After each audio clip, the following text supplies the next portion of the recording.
नमस्कार, आपका स्वागत है। आज हम एक ऐसी दुनिया में उतर रहे हैं जो हमारे अंदर है, हमारे चारों तरफ है, पर आंखों से दिखती नहीं।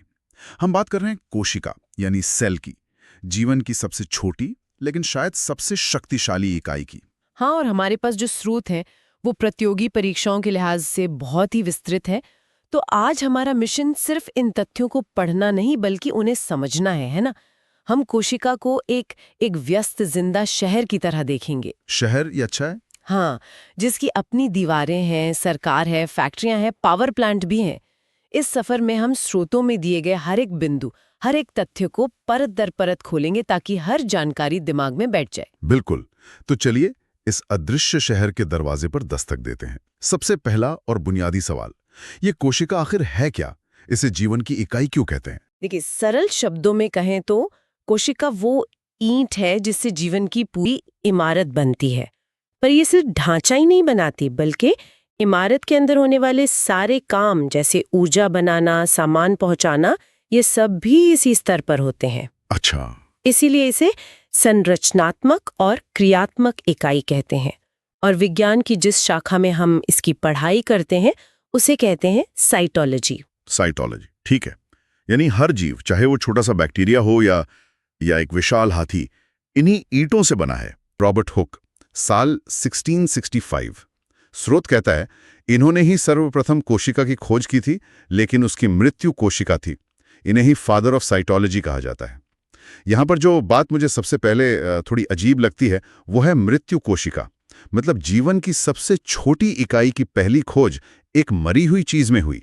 ये थोड़ा अजीब नहीं है? बिल्कुल, और यही इस कहानी का सबसे दिलचस्प पहलू है। रॉबर्ट हुक जो थे वो एक पॉलीमैथ थे, आर्किटेक्ट, आविष्कारक, प्रकृति विज्ञानी, सब कुछ। उन्होंने अपना खुद का एक माइक्रोस्कोप बनाया था जो उस समय के हिसाब से काफी अच्छा था, और वो उसके नीचे हर तरह की चीज रखकर देख रहे थे। एक दिन उन्होंने कॉर्क का एक पतला सा टुकड़ा लिया। कॉर्क मतलब वही जो बोतलों पर लगता है? हाँ, वही। अब कॉर्क क्या है? वो पेड़ की छाल से बनता है, जो कि पौधे का एक मृत ऊतक है, डेड टिश्यू। अच्छा। 9 साल बाद 1674 में। हाँ। अगला नाम है एंटनी वॉन लीवेनॉक। और स्रोत की लाइन बहुत सीधी है। इन्होंने सर्वप्रथम जीवित कोशिका की खोज की। मृत से जीवित तक का सफर बस 9 साल में। ये विज्ञान के इतिहास का एक बहुत बड़ा मोड़ था। अगर हुक ने हमें कमरा दिखाया तो ल्यूवेनहॉक ने हमें दिखाया कि कमरे में कोई रहता है। एक बहुत बड़ा गैप है। अगला नाम है रॉबर्ट ब्राउन। स्रोत कहता है इन्होंने कोशिका के अंदर केंद्रक की खोज की। 1.5 सदी के इंतजार के बाद जो अगली बड़ी खोज हुई वो थी कोशिका के अंदर एक धब्बे की खोज। सतह पर तो ये ल्यूवेनहॉक की खोज जितनी रोमांचक नहीं लगती। ये सच है कि एक बूंद पानी में पूरी दुनिया देख लेने जितना नाटकीय ये नहीं लगता, लेकिन वैज्ञानिक महत्व के हिसाब से ये खोज उतनी ही बड़ी थी, शायद उससे भी ज्यादा। और आपके सवाल का जवाब कि 150 साल क्यों लगे, सोचिए, 1.5 सदी तक वैज्ञानिकों को पता था कि कोशिका है और वो जिंदा है, पर किसी को ये नहीं सूझा कि उसके अंदर और झांक कर देखें। कभी कभी विज्ञान इसी तरह आगे बढ़ता है, लंबी खामोशी और फिर अचानक एक बड़ी खोज। इसी से जुड़ा एक सिद्धांत भी है, कोशिका सिद्धांत या सेल थियरी। ये क्या कहता है? ये सिद्धांत श्लाइडन और श्वान नाम के 2 वैज्ञानिकों ने दिया था। इसकी 2 सीधी सरल बातें हैं। पहली, हर जिंदा चीज की शुरुआत एक कोशिका से होती है, और दूसरी, यही कोशिकाएं जुड़कर पूरे शरीर को बनाती हैं। ये जीव विज्ञान का एक, आप कह सकते हैं, मौलिक नियम है। हमारे स्रोतों में आकार को लेकर भी कुछ बड़े मजेदार तथ्य हैं जो अक्सर परीक्षाओं में सीधे पूछ लिए जाते हैं। हाँ, और ये आंकड़े याद रखने वाले हैं। अगर हम पूरी दुनिया में देखें तो सबसे छोटी कोशिका है एक बैक्टीरिया, माइकोप्लाज्मा। हाँ। और सबसे बड़ी वो है शुतुरमुर्ग का अंडा। 1 मिनट, एक पूरा अंडा एक ही कोशिका है? ये तो कमाल है। हाँ, एक ही कोशिका। और अगर हम सिर्फ मानव शरीर की बात करें? मानव शरीर के अंदर सबसे छोटी कोशिका है पुरुष का शुक्राणु यानी स्पर्म। सबसे बड़ी कोशिका है महिला का अंडाणु या ओवम। और सबसे लंबी वो है हमारी तंत्रिका कोशिका, न्यूरॉन। न्यूरॉन, जो बिजली के तारों की तरह शरीर में दिमाग के संदेशों को एक कोने से दूसरे कोने तक ले जाती है। बिल्कुल। ठीक है, तो हमने शहर का एक परिचय ले लिया। अब अंदर चलते हैं। किसी भी शहर में घुसने से पहले हमें उसकी बाहरी दीवारों और सुरक्षा फाटकों से गुजरना पड़ता है। कोशिका में ये क्या है? बहुत अच्छा सवाल है। यहाँ 2 तरह की सुरक्षा परतें हैं। पहली है कोशिका भित्ति, सेल वॉल, मतलब शहर की मोटी मजबूत बाहरी दीवार।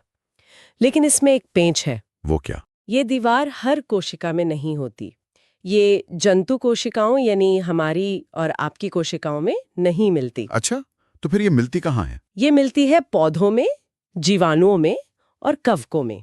इसका काम है कोशिका को एक मजबूत ढांचा देना, आकार देना और बाहरी हमलों से बचाना।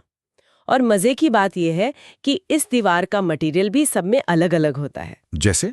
पौधों में ये सेलुलोज से बनी है, जीवाणुओं में पेप्टिडोग्लाइकन से और कवक में काइटिन से। ये तीनों नाम प्रतियोगी परीक्षाओं के लिए बहुत जरूरी हैं। ठीक है, तो ये हुई बाहरी दीवार। अब उस सुरक्षा पाठक की बात करते हैं जो हर शहर में होता है, यानी सेल मेम्ब्रेन। बिल्कुल, कोशिका झिल्ली या सेल मेम्ब्रेन हर कोशिका में होती है, पौधों में भी और जंतुओं में भी। ये शहर के उस गेटकीपर की तरह है जो बहुत सोच समझकर फैसला लेता है कि किसे अंदर आने देना है और किसे बाहर। मतलब ये सिलेक्टिव है। हाँ, इसीलिए इसे अर्धपारगम्य या सेमी परमिएबल कहते हैं। ये लिपिड और प्रोटीन से बनी एक लचीली परत है। तो हमने शहर की बाहरी दीवार, सेल वॉल और सुरक्षा गेट, सेल मेम्ब्रेन को समझ लिया। अब अंदर चलते हैं और सीधे सिटी हॉल यानी इसके कंट्रोल सेंटर, केंद्रक में देखते हैं कि सारे फैसले कहाँ से लिए जाते हैं। एकदम सही जगह पहुंचे हैं। केंद्रक को कोशिका का प्रबंधक या मस्तिष्क भी कहा जाता है। इसकी खोज 1831 में रॉबर्ट ब्राउन ने की थी और इसका काम कोशिका के अंदर होने वाली हर गतिविधि पर नजर रखना और उसे नियंत्रित करना। हर गतिविधि मतलब कब क्या बनाना है, कितनी ऊर्जा इस्तेमाल करनी है। हाँ, और कोशिका को कब विभाजित होना है, ये सारे आदेश यहीं से जारी होते हैं। और ये आदेश किस भाषा में लिखे होते हैं?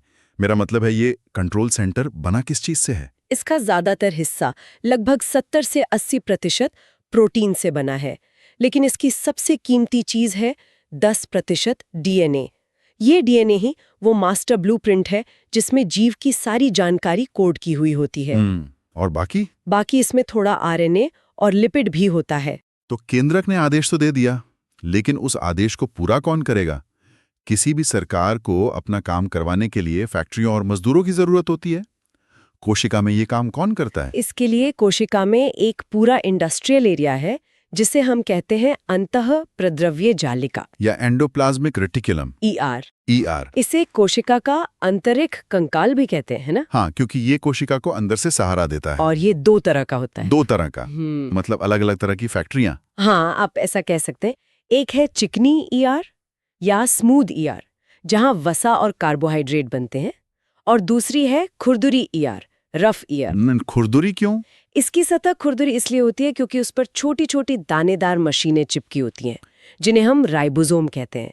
इसी वजह से खुरदुरी ईआर प्रोटीन बनाने में मदद करती है। एक मिनट, तो असली प्रोटीन की फैक्ट्री तो राइबोसोम ही हुआ है। बिल्कुल सही पकड़ा। राइबोसोम ही वो असल मशीनें हैं जो केंद्रक से आए आरएनए संदेश को पढ़कर प्रोटीन बनाती हैं। इनकी खोज पैलेडे ने की थी। और यहाँ एक बहुत ही दिलचस्प और महत्वपूर्ण बात है। बताइए। राइबोसोम भी 2 तरह के होते हैं, 70S और 80S। 70S और 80S, ये तो बहुत टेक्निकल लग रहा है। इसका क्या मतलब है? S का मतलब स्वेटबर्ग यूनिट है, जो बेसिकली उनके आकार को बताता है। 70S छोटे होते हैं और पुरानी अविकसित कोशिकाओं जैसे बैक्टीरिया में मिलते हैं। 80S बड़े होते हैं और हमारी जैसी विकसित कोशिकाओं में। अच्छा। पर ये सिर्फ एक किताबी अंतर नहीं है।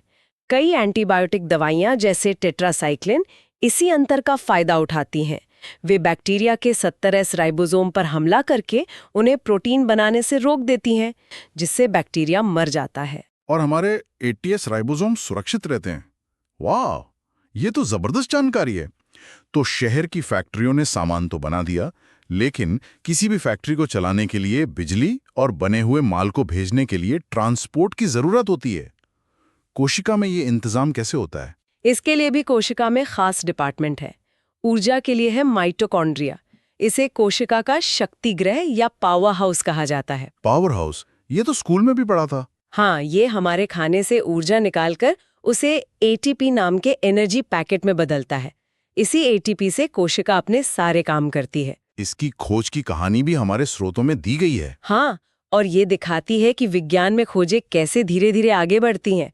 पहले कॉलेकर जैसे वैज्ञानिकों ने इसे देखा, फिर किसी ने इसे एक नाम दिया और आखिर में बेंडा ने इसे माइटोकॉन्ड्रिया नाम दिया। इसकी एक और खासियत है, इसकी अंदरूनी बनावट। इसमें उंगलियों जैसे मोड़ होते हैं जिन्हें क्रिस्टी कहते हैं, और ऊर्जा बनाने का ज्यादातर काम यही होता है। क्रिस्टी, ठीक है। तो पावर प्लांट से ऊर्जा मिल गई, अब ट्रांसपोर्ट का क्या? प्रोटीन बन गया, उसे भेजना भी तो होगा। उसके लिए है गोल्जी काय या गोल्जी बॉडी। आप इसे शहर का यातायात प्रबंधक या फिर पोस्ट ऑफिस कह सकते हैं। Traffic police. हाँ, ट्रैफिक पुलिस भी। इसकी खोज कैमिलो गोल्जी ने की थी। इसका काम है फैक्ट्रियों से आए प्रोटीन और दूसरे सामान को छांटना, उनकी सही पैकेजिंग करना और फिर उन्हें उनकी मंजिल तक पहुंचाना। एक मिनट, अगर एंडोप्लाज्मिक रेटिकुलम प्रोटीन बना रहा है तो फिर गोल्जी काय की क्या जरूरत पड़ गई? ये बने हुए सामान को सीधे क्यों नहीं बेच सकता? बहुत अच्छा सवाल। सोचिए, एक कार फैक्ट्री में इंजन, टायर, बॉडी सब अलग अलग बनते हैं, लेकिन उन्हें एक साथ जोड़कर पेंट करके फाइनल चेकिंग के बाद ही तो शोरूम भेजा जाता है। हाँ, गोल्जी काय वही फाइनल असेंबली और क्वालिटी कंट्रोल डिपार्टमेंट है। वो प्रोटीन को फाइनल टच देता है और उसे सही पते वाले लिफाफे में बंद करके भेजता है। ये बहुत अच्छी तरह समझ आया। तो शहर में सरकार है, फैक्ट्री है, पावर हाउस है, ट्रांसपोर्ट सिस्टम भी है, लेकिन हर शहर में कूड़ा कचरा भी निकलता है और उसे साफ करने और सामान को स्टोर करने की भी व्यवस्था होती है। कोशिका में ये काम कौन करता है? इसके लिए 2 मुख्य अंग हैं। पहला है लाइसोसोम, जो शहर का सफाई और रिसाइकलिंग विभाग है। लेकिन इसका एक बड़ा नाटकीय नाम भी है, आत्महत्या की थैली। आत्महत्या की थैली? Suicide bag? ये नाम तो डरावना है, ऐसा क्यों? यह नाम इसके काम की वजह से है। इसकी खोज डी डुवे ने की थी। इसके अंदर बहुत शक्तिशाली जल अपघटक एंजाइम होते हैं। जब कोशिका का कोई हिस्सा बूढ़ा या खराब हो जाता है तो लाइसोसोम उसे निगलकर पचा देता है। लेकिन अगर कोशिका को ऐसा संकेत मिले कि वो खतरनाक हो गई है, जैसे कि कैंसर कोशिका, तो ये लाइसोसोम फट जाता है और इसके एंजाइम पूरी कोशिका को ही नष्ट कर देते हैं। ओह, तो ये कोशिका का कोई पागलपन नहीं है, ये एक जरूरी बलिदान है। बिल्कुल। सोचिए, अगर एक कैंसर वाली कोशिका खुद को खत्म न करे तो वो पूरे शरीर के लिए खतरा बन सकती है। तो ये आत्महत्या की थैली असल में पूरे जीव को बचाने वाला एक सुरक्षा तंत्र है। समझ गया। और भंडारण के लिए कौन है? भंडारण के लिए है रसधानी या वैक्यूल। ये कोशिका का गोदाम या पानी की टंकी है। इसका मुख्य काम जल संग्रह करना है। इसमें 90% तक जल हो सकता है। और यहाँ पादप और जंतु कोशिका में एक बड़ा अंतर देखने को मिलता है। क्या अंतर है? जंतु कोशिकाओं में ये बहुत छोटी होती है, लेकिन पादप कोशिकाओं में एक बहुत बड़ी केंद्रीय रसधानी होती है जो कोशिका का ज्यादातर हिस्सा घेर लेती है। ठीक है, अब तक हमने जिन अंगों की बात की वो ज्यादातर दोनों तरह की कोशिकाओं में मिलते हैं। अब उन संरचनाओं की बात करते हैं जो सिर्फ पादप कोशिकाओं यानी पौधों के शहरों में ही पाई जाती हैं, लवक या प्लास्टिड्स। हाँ, लवक पौधों की खास पहचान है। ये मुख्य रूप से 3 तरह के होते हैं। पहला और सबसे मशहूर है हरित लवक, क्लोरोप्लास्ट, कोशिका का रसोई घर। बिल्कुल। इसमें क्लोरोफिल नाम का हरा पदार्थ होता है जो सूरज की रोशनी का इस्तेमाल करके पौधे के लिए भोजन बनाता है। दूसरा है अवर्णी लवक, ल्यूकोप्लास्ट। ये रंगहीन होता है और पौधे की जड़ों में पाया जाता है। इसका काम है बने हुए भोजन को स्टोर करना। और तीसरा है वर्णी लवक, क्रोमोप्लास्ट, शहर का सजावट विभाग। हाँ, कह सकते हैं। ये फूलों और फलों को उनके सुंदर रंग देता है। हमारे स्रोतों में कुछ खास रंगों के पीछे के केमिकल के नाम भी दिए हैं, है ना? हाँ, और ये अक्सर पूछे जाते हैं। जैसे टमाटर का लाल रंग लाइकोपीन की वजह से है, गाजर का नारंगी रंग कैरोटीन की वजह से, और चुकंदर का गहरा लाल रंग बीटानीन के कारण होता है। पौधों के शहरों की खासियत समझने के बाद अब जंतु शहरों की कुछ विशेष संरचनाओं पर आते हैं जो पौधों में नहीं मिलती। इसमें 2 नाम मुख्य हैं। पहला है तारककाय या सेंट्रोसोम। इसकी खोज बोवेरी ने की थी। इसका सबसे जरूरी काम है कोशिका विभाजन में मदद करना। जब एक शहर को बढ़कर 2 बनना होता है तो सारा बंटवारा यही आयोजित करवाता है। और दूसरा? दूसरा है सिलिया और फ्लैजिला। ये कोशिका के बाहर बाल जैसी संरचनाएं हैं जो शहर के लिए मोटर गाड़ी का काम करती हैं, मतलब गति में मदद करती हैं। अच्छा। सिलिया छोटे और बहुत सारे होते हैं, जबकि फ्लैजिला पूंछ की तरह लंबा और एक या दो ही होता है। तो हमने दोनों तरह के शहरों पादप और जंतु की पूरी सैर कर ली है। अब इन सभी जानकारियों के आधार पर चलिए दोनों के नक्शों को आमने सामने रखकर इनके मुख्य अंतरों को एक बार फिर से साफ कर लेते हैं। ये बहुत जरूरी है। तो मुख्य अंतर ये हैं। पहला, दीवार। पादप कोशिका में एक मजबूत कोशिका भित्ति होती है, जंतु कोशिका में नहीं। दूसरा, रसोई घर। पादप कोशिका में भोजन बनाने के लिए लवक होते हैं, जंतु कोशिका में नहीं। तीसरा, गोदाम। पादप कोशिका में एक बहुत बड़ी रसधानी होती है, जंतु कोशिका में ये बहुत छोटी या नहीं होती। चौथा, विभाजन का तरीका। जंतु कोशिका में कोशिका विभाजन के लिए तारक काय होता है, जो पादप कोशिका में नहीं होता। और आकार में भी अंतर था, है ना? हाँ, बिल्कुल। मजबूत दीवार की वजह से पादप कोशिका अक्सर चौकोर होती है, जबकि जंतु कोशिका गोल होती है। ये तुलना बहुत स्पष्ट है। अब एक और बड़े वर्गीकरण पर आते हैं जो शायद इन सबसे ज्यादा बुनियादी है, प्रोकैरियोटिक और यूकैरियोटिक कोशिका। हाँ, ये कोशिका की दुनिया का सबसे बड़ा बंटवारा है। आप इसे ऐसे समझ सकते हैं। एक तरफ एक छोटा सा गांव या एक तंबू जो है प्रोकैरियोटिक, और दूसरी तरफ एक पूरा विकसित व्यवस्थित महानगर जो है यूकैरियोटिक। गांव और महानगर, ठीक है। प्रोकैरियोटिक अविकसित या आरंभिक कोशिकाएं हैं। इनकी सबसे बड़ी पहचान ये है कि इनमें कोई सिटी हॉल या केंद्रक नहीं होता। उनका डीएनए बस कोशिका के अंदर बिखरा पड़ा रहता है। इनमें माइटोकॉन्ड्रिया, गोल्जी काय जैसे झिल्ली वाले कोई डिपार्टमेंट नहीं होते, और इनके राइबोसोम 70S यानी छोटे होते हैं। जैसे बैक्टीरिया? हाँ, बैक्टीरिया और माइकोप्लाज्मा। और यूकैरियोटिक यानी हम और आप? बिल्कुल, यूकैरियोटिक कोशिकाएं पूर्ण विकसित महानगर हैं। इनमें एक झिल्ली से घिरा हुआ व्यवस्थित केंद्रक होता है। इनमें ऊर्जा के लिए माइटोकॉन्ड्रिया, ट्रांसपोर्ट के लिए गोल्जी काय और दूसरे सभी कामों के लिए खास डिपार्टमेंट होते हैं। और इनके राइबोसोम SCS यानी बड़े होते हैं। पौधे, जंतु, इंसान, ये सब यूकैरियोटिक हैं। तो इसका कुल मतलब क्या है?